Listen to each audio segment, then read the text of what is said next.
Some claim there are ancient prophets who have predicted the future with chilling accuracy. He saw so many terrible things in the future coming. Many say these prophets have foretold an apocalypse that is nearly upon us. We are living in what the Bible calls the end of the age.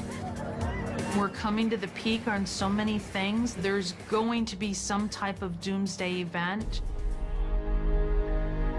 But these dire predictions could be nothing more than dark fantasies. There's no doubt at all that people take these doomsday threats far too seriously.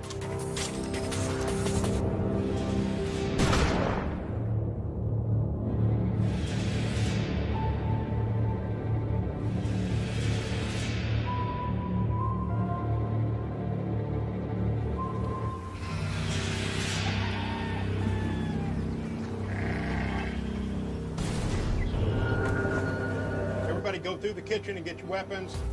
Let's go. Come on, hurry up. Deep in rural Texas, Paul Range and his family are preparing for a cataclysmic event. Go, go, go, go, go, go. Let's go. Let's bug out. Go. Come on, They don't know how it will happen. Come on, go, go, Come on, go. go. Okay, guys, as quick as possible. We got to get out of here. Or when exactly it will hit. All the way back door. We need a gunner. But they feel that it's near. Everybody secure? Let's go. And there may be no way to stop it.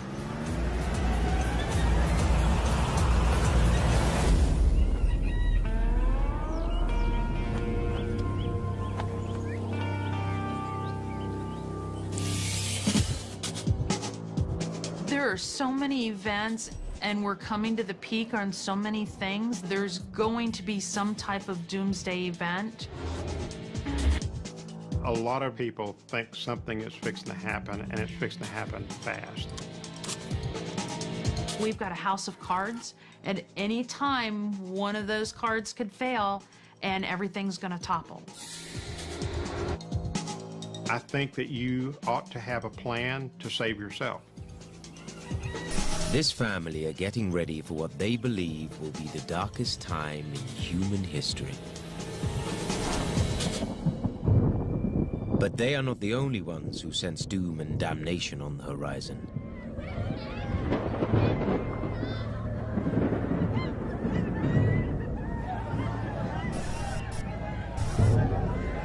Some people wonder whether is there any way that humanity can turn around so that they can stop the apocalypse. I don't think that's possible. Some people believe that signs of doom have been foretold in prophecy since the beginning of time. We're already dealing with some of the crises and so many of the dark prophecies that we've been led to believe we could expect in the near term.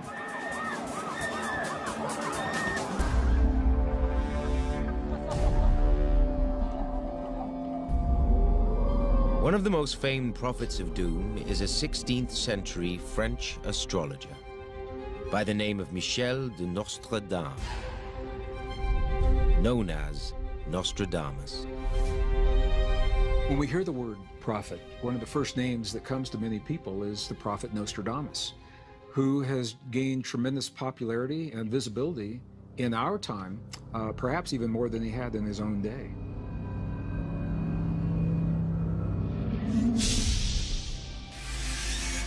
John Hogue has been studying Nostradamus and his collection of prophecies for 30 years. Nostradamus is the quintessential Renaissance man. We know him for his prophecies, but he was an astrologer, he was a physician, he was a pharmacist. But Nostradamus' life was to take a dark turn. Nostradamus was marked and scarred by tragedy. In 1538, his family died of the plague, his 2 children and his wife, from a plague he couldn't cure. Life experiences of a prophet will color how they interpret what they see.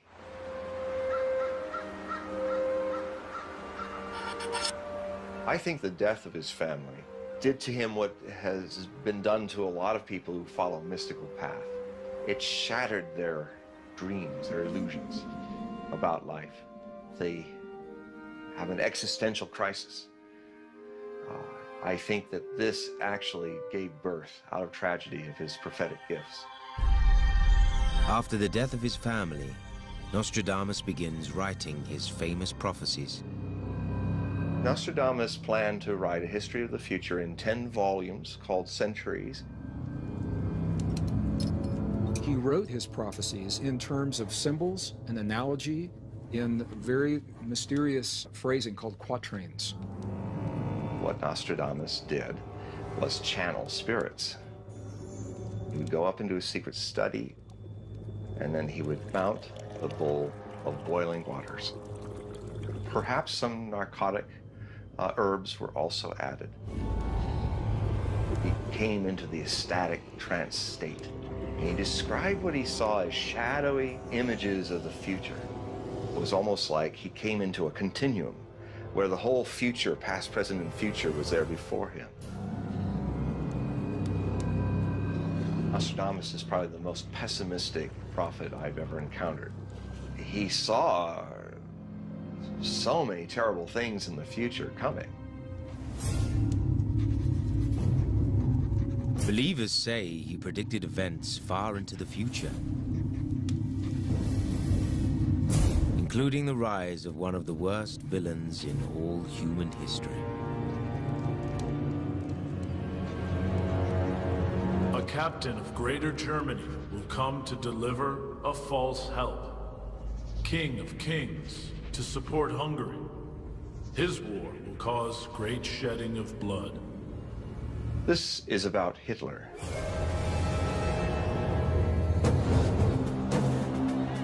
He is the captain of Greater Germany. That was the official name of Hitler's empire. It was Großdeutschland, Greater Germany.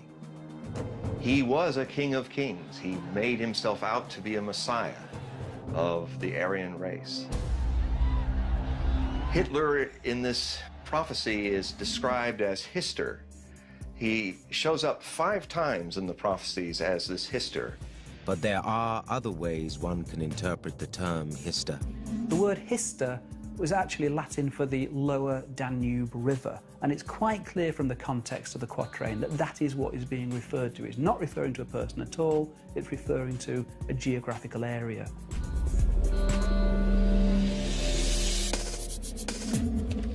Skeptics doubt that Nostradamus had any real prophetic ability. Any of these quatrains can be interpreted in any way you want to fit any event you want. He was a master at formulating prophecies because he ensured by wording them so vaguely that they probably outlived their expected lifespan, but they have no truth value whatsoever. But believers argue that Nostradamus predicted certain details of the future that no man living in the 16th century could have possibly imagined. Near the harbor and in 2 cities will occur 2 scourges the like of which have never been seen. Hunger, plague within, people thrown out by the sword will cry for help from the immortal God. Those particular lines, people have interpreted as being some kind of reference to the bombing of Japan.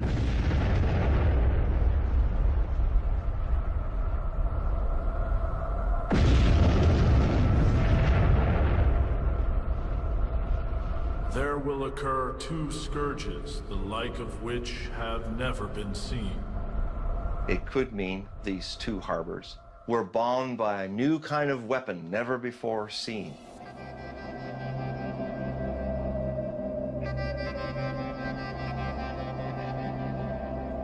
If Nostradamus was actually seeing Hiroshima and Nagasaki, he would wonder what kind of barbarity is mankind becoming.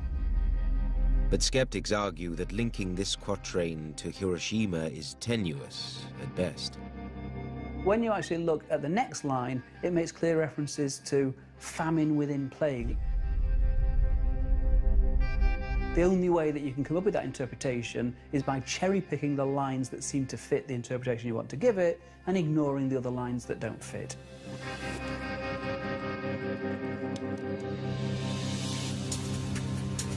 Back in rural Texas, Doomsday prepper Paul Range fears that a nuclear attack is a real possibility. Everybody thinks about the nuclear problem. I worry about a country who has just a couple of nukes, throwing them at another country, and then things escalating. Of course, at all times, you know, we'll have a guard at each corner of the building. You have to be prepared for any eventuality. We have the basics, we have the water, we have the food, and we have the shelter. I'm fully capable of living off the land. It's not as good as existence, but, you know, you are alive.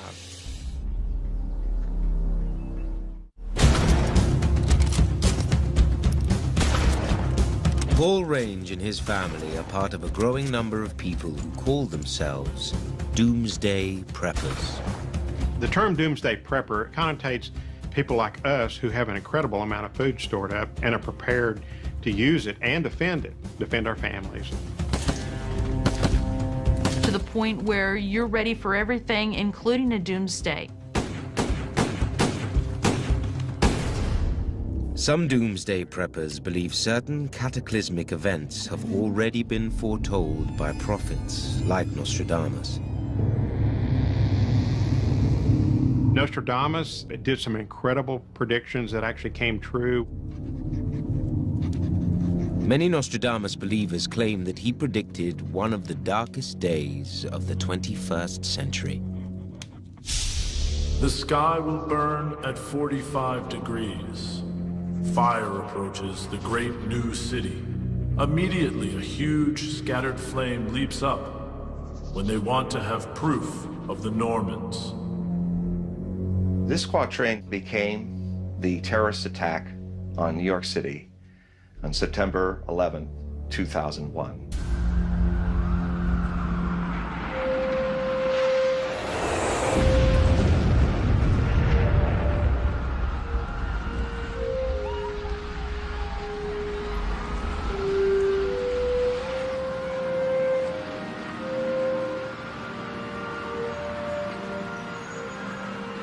The great new city has to be a city that hadn't been created in Nostradamus' time.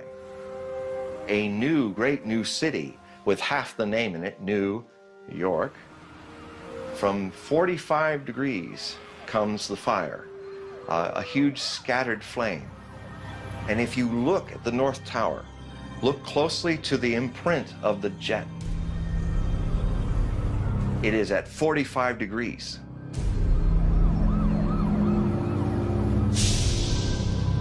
But skeptics say this quatrain has nothing to do with the September 11th terrorist attacks.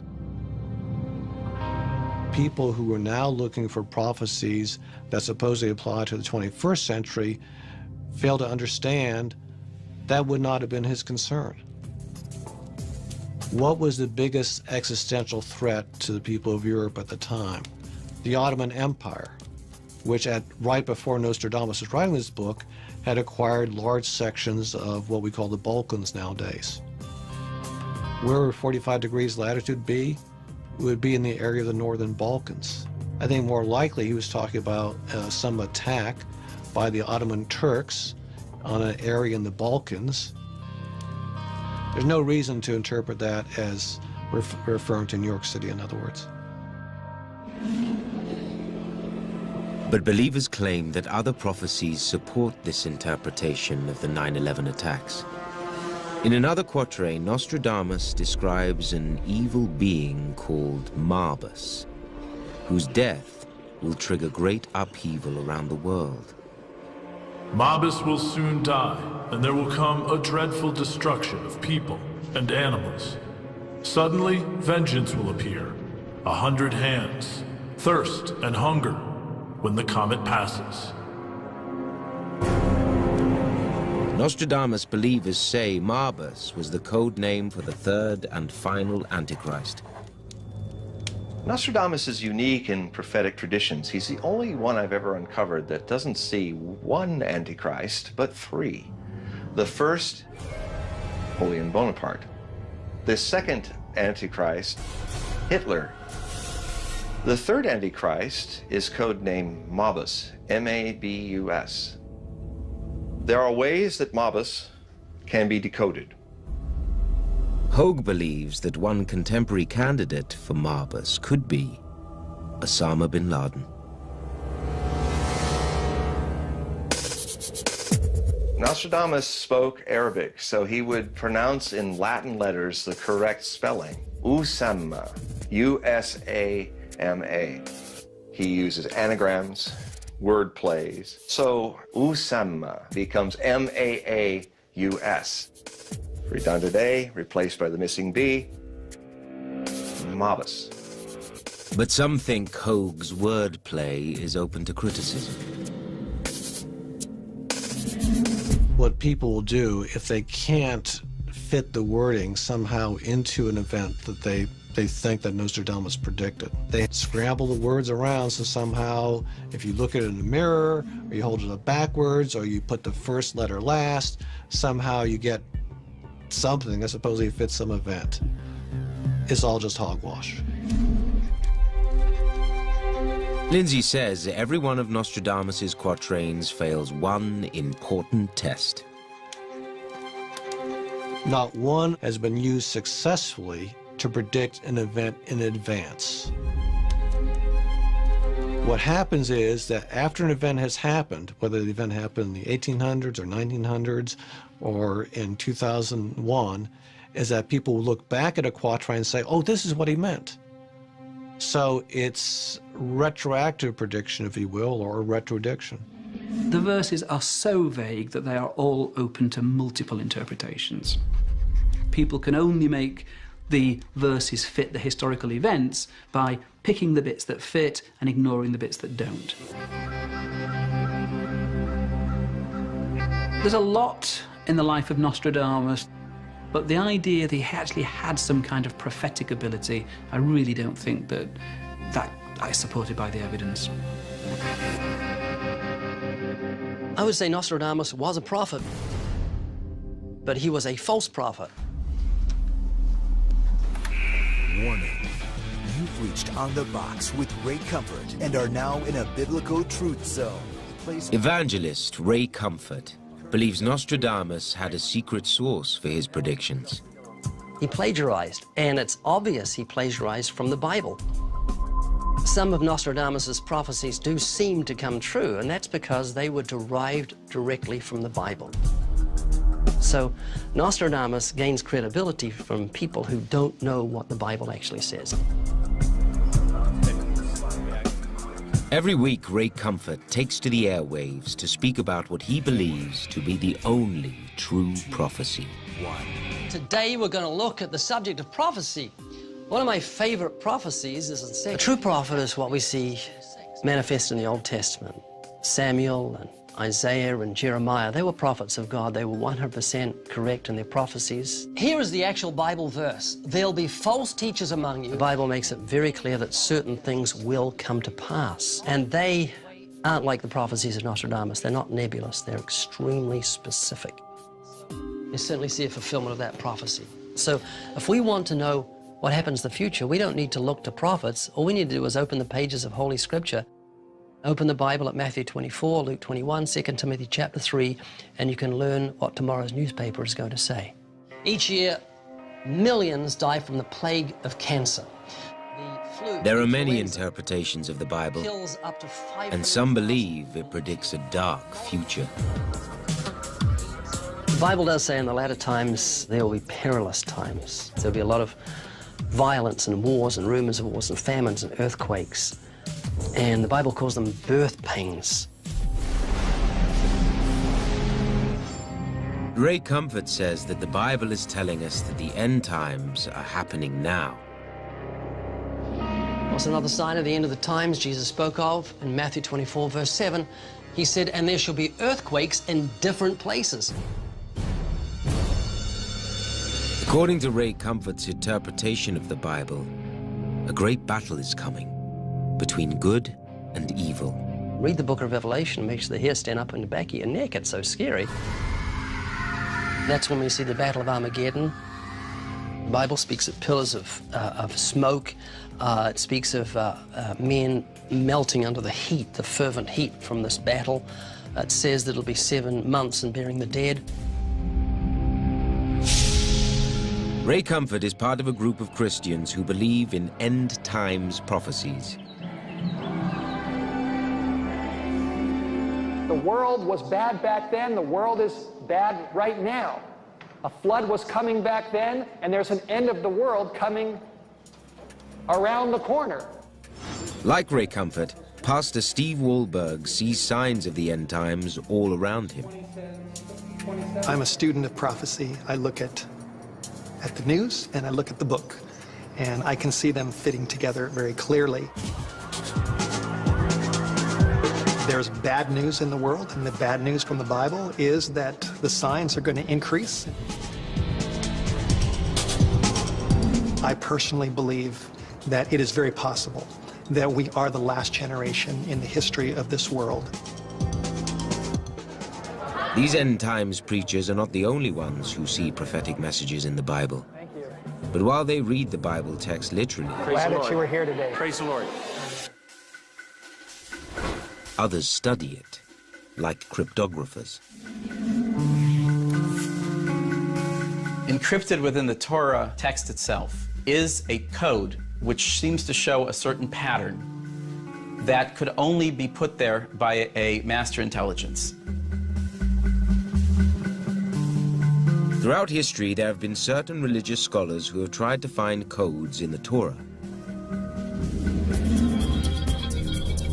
And with the advent of computers, their search became easier. They were able to automate the very tedious process. One of the ways they did this was through something called a skip code sequence. In a skip code, hidden words and messages are buried into a larger body of text. Each letter of the hidden message is separated by a predetermined number of skipped letters. The entire Torah is seen as one continuous string of letters, almost like a binary code you would find in a computer program. And different letter-skipping sequences are tested until a message is revealed. Using the skip code theory, researchers began to search the Torah for hidden messages. They chose the names of 32 historic rabbis. They ran the test against the Torah codes, and the Torah code identified all 32 rabbis, the dates they were born, the dates that they died. They repeated the experiment, and again, with other names, and found these prominent rabbis as well. What are the odds of that happening? Sometimes the messages appear nearly on top of each other. Other times they are spread across long stretches of text. These names are found in a very small interval of maybe only a few letters as opposed to 1,000 letters. Researchers claimed that the proximity of these messages being found in passages with related meanings is not due to chance. The uniqueness is that the passage where the code was discovered is very relevant to what this code is uncovering. And the researchers found more than just names of historical rabbis. Key words connected to many events have been found encoded in the Torah. Presidential elections, presidential assassinations, Apollo 11, the man on the moon. All of these and more are encoded in the text. But the question is, did allusions to these events appear by chance, or are they the work of a supreme being? People have asked about things like 9/11, September 11th. Was it in the Torah codes? To test if the Torah held predictions of the 9/11 attacks, researchers chose the most common words found in news reports of the tragedy. Twin towers, terror, attack, and airplane, input each one into the Torah code software. New York. In one cluster, a group of these words were found in a string of 738 letters a tiny fraction of the Torah. This could not have happened unless it was designed, and that there is a designer that has encoded within the Torah a prediction of such a world-shattering event. The proponents of the Torah code say that the messages they claim they're found there are evidence of some superintelligence, which they equate usually with God. You don't need an intelligent being to design this. All you need to do is have the names picked out in advance, then run the computer program a number of different times, and you'll come up with these names. If you look for faces in the cloud long enough, you'll find faces in the cloud. The Torah is a blueprint of creation and spells out predictions and insights for all people and for all times. Even a premonition, a prognostication for future events. The critics question the Torah code's power to predict future events. That's not prediction, that's retrofitting. That's not being able to foretell the future, it's fitting the event to the verse after it's happened. Still, Torah code researchers claim that there is an example of a prediction being revealed in the Torah code before it happened. 1995, there's a phenomenon that suddenly became front and center. Some researchers were picking up the pulse of what was going on in Israel. There were some very radical factions who were calling for the oust of Yitzhak Rabin, the prime minister at the time. Those who were searching the codes saw something happening. They began to find information about Yitzhak Rabin. Torah code believers say emerging from the text came a prediction of Rabin's assassination.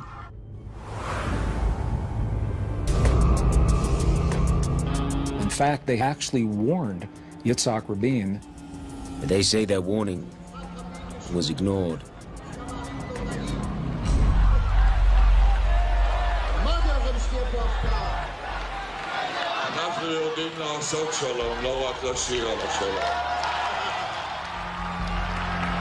November 4th, 1995.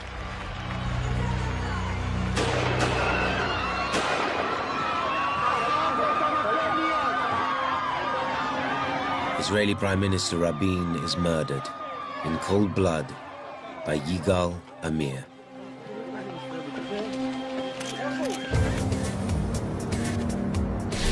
So the question is, how could a written text over 3,000 years old have encoded the possibilities?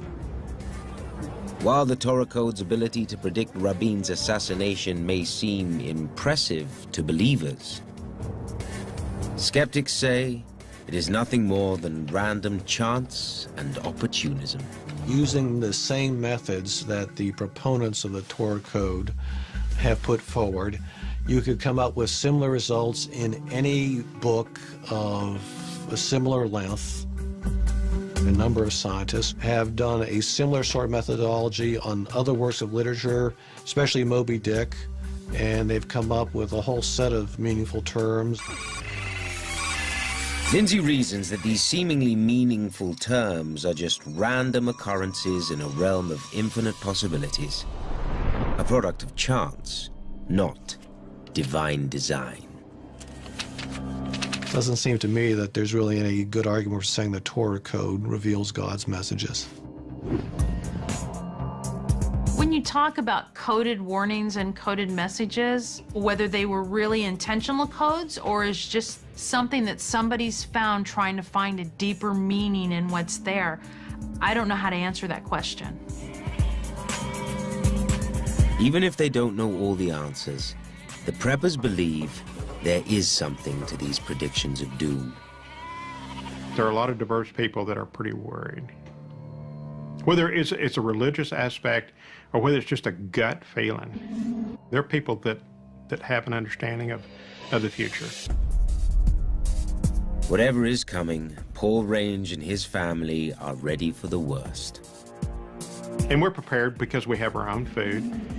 If need be, we have our own source of power. We have somewhere around 40 to 50,000 pounds of food in the container, and another 3,000 in the buses right now.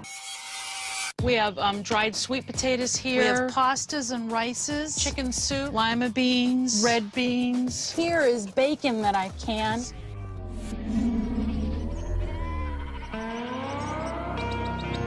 If we had a end-of-the-world scenario that happened tomorrow, we would be able to support up to 22 people for between 15 and 20 years. We have solar panels, we have wind generators.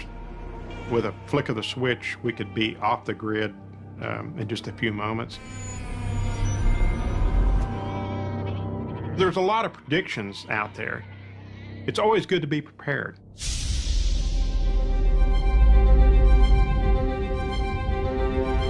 Throughout time, prophets have claimed to see the future through shadowy visions, cryptic codes, and religious texts. Some say one ancient culture used their mastery of astronomy to see a future foretold by the movement of the stars. When we talk about ancient prophecies and predictions, for many people, one of the first visions that comes to mind, the ideas of the ancient Maya. And some believe that the Maya saw prophecies in the stars that warned of the coming annihilation of the world. The Maya are the indigenous people of southern Mesoamerica. They date as far back as 1000 BCE.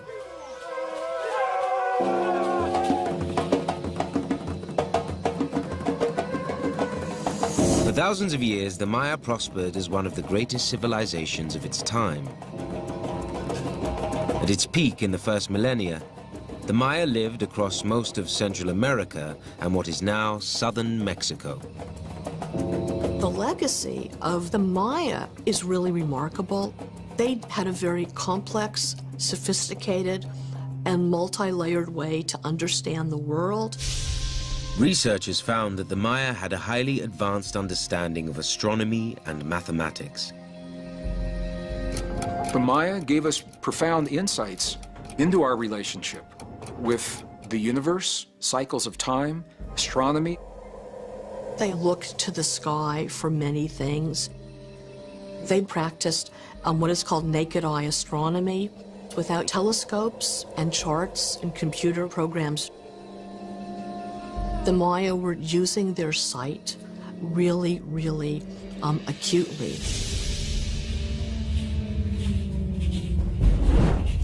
And they used their superior astronomical knowledge to calculate detailed patterns of time.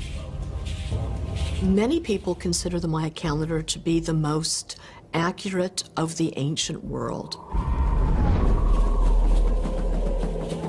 The Maya believed that time is divided into cycles. They said these are the cycles that you, humankind, will experience within this large window of time called a great world age, 5,125 years long. The Maya believed the world experiences great cycles of time. And according to Maya creation mythology, the gods created and destroyed the human race various times. The Maya could have an idea in the far future the world might be ending, but they did not have a date for it. There was a deep memory, at least in mythology, of gods creating and then destroying their creations. When we talk about the end of a cycle, that brings up a lot of concern and a lot of images of fearing and catastrophic events. According to the Maya calendar, we have reached the end of the current cycle. But little is known about what the Maya believed would mark the final days of their great cycle. To this day, much about the Maya remains shrouded in mystery. But a small part of their written history has been recovered in an ancient text known as a codex. A codex is generally a very important book or manuscript. For the Maya, a codex is a religious or historical document that is painted on native paper or animal skin. The Dresden Codex is the most well-known. Doomsday theorists say the Dresden Codex contains a prophetic section that predicts the end of the world. Page 74 of the Dresden Codex has drawn a lot of interest, and even if you can't read the glyphs, the illustration is very compelling. There is a skirted figure who is probably a Maya priest. The figure is holding a jug, probably of water, and in many ways it fulfills a Westerner's notion of apocalyptic imagery, where there is water, there's a little bit of fire, and it actually matches some European codices about the apocalypse that were painted shortly before the year 1000. Some have interpreted the images in the Dresden Codex as signs of world destruction, including devastating floods, violence, and disaster. But Kristen Graham does not believe this interpretation of the Codex means the Maya predicted doomsday. The Maya had some creation stories, and in them they have descriptions of the underworld. So to have that page in the Dresden Codex is not really atypical for the Maya at all. Some of the imagery of the Maya is a little bit unpleasant for some people to look at, but it really, I think, has nothing to do with end times. I think the Maya had no conception that the world was going to end anytime. They had a belief in cyclical time. From what scholars know about the Maya sense of history and calendrics, they just thought the calendar would keep on going. But some doomsday theorists believe that the end of the current Maya cycle will bring on a total global upheaval that they say we are already starting to witness. We're already witnessing the warming of the oceans and the atmosphere and the ice melting and the sea levels rising. Superstorms wiping entire communities from the face of the earth. But skeptics argue that linking the end of the Maya cycle to current global conditions is baseless. Christianity has prophetic writing in it, and it may be that some modern readers look to the Maya and impose that worldview on a culture that wasn't Christian and didn't really have an idea about apocalypse. There are some people who think that global warming will bring about the end of the world. Some people have connected that to ancient prophecies, but there is no connection. It's people reading into the data what they want to. Still, some doomsdayers say that global warming is a clear sign of the end.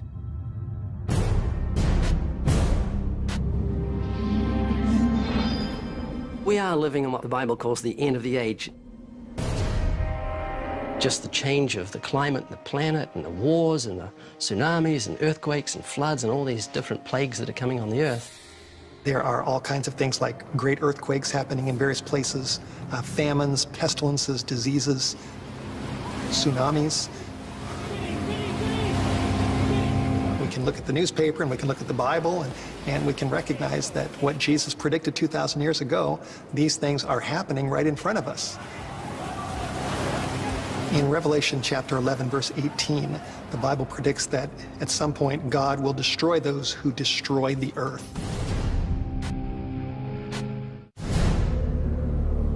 think that God speaks to us often through natural phenomena. And as we look at the scientific explanations, to me, it just fits in with the prophecy that right before the end, human beings will be destroying the earth.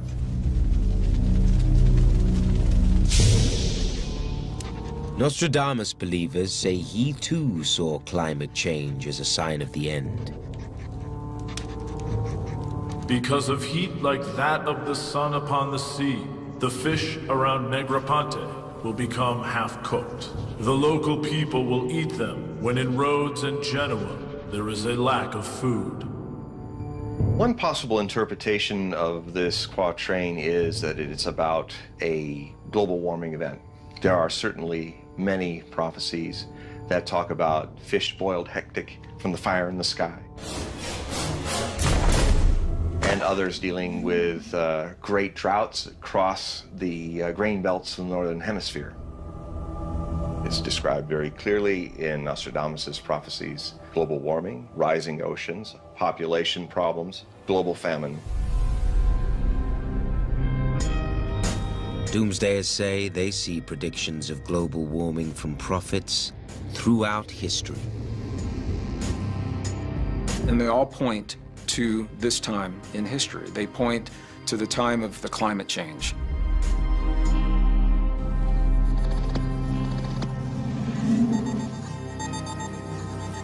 A global climate disaster is one of the Doomsday Preppers' biggest fears. A lot of people are worried about the climate change. There's a big chain of events that's coming that's going to shape what's happening to us. We are overdue for some mega disasters, whether they are disease, whether they are famine, whether they are drought, whatever. There's a lot of things that are interconnected.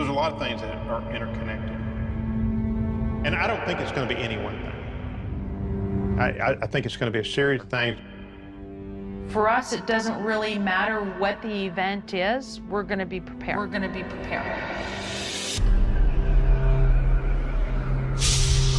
We have multiple layers of defense. We have the physical barriers of the fences at the perimeter of the property. And then we have other barriers approaching the house. If you can't hold what you have, if you can't defend your food stores or your water stores, you're just as dead as if you didn't have them. As a last resort, Paul's family has a plan of escape. If, and only if, things got so bad that we could not hold what we had, then we would bug out. A bug out is where we're uprooting from our normal position and leaving as quickly as possible. Okay, got it loaded up. So the preppers practice their bug-out plan twice a year. The importance of a drill is knowing that your plan has a chance of success. You don't know what it's going to be like until you've gone through it. We will be ready, and we are ready to take action.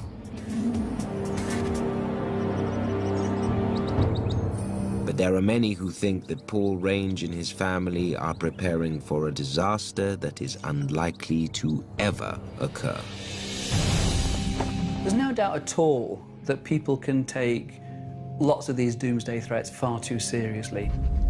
People have bought into doomsday predictions, and then, of course, the world has carried on, and they've ended up feeling very silly and embarrassed and having to start again from scratch. If we devote our lives to preparing for and defending ourselves against the most frightening of the possibilities, that we miss life itself. We miss the very things that make life worth living. While it seems there will always be prophets predicting doom and darkness, skeptics maintain that prophecy is often nothing more than dark delusions that never come true. End of the world prophecies, they are simply attention grabbers. You can't top it in terms of the gravity of it. There are people who think that doomsday is upon us, but no doomsday prophecy has ever come true, and the proof of that is that we are existing and living and talking in this world.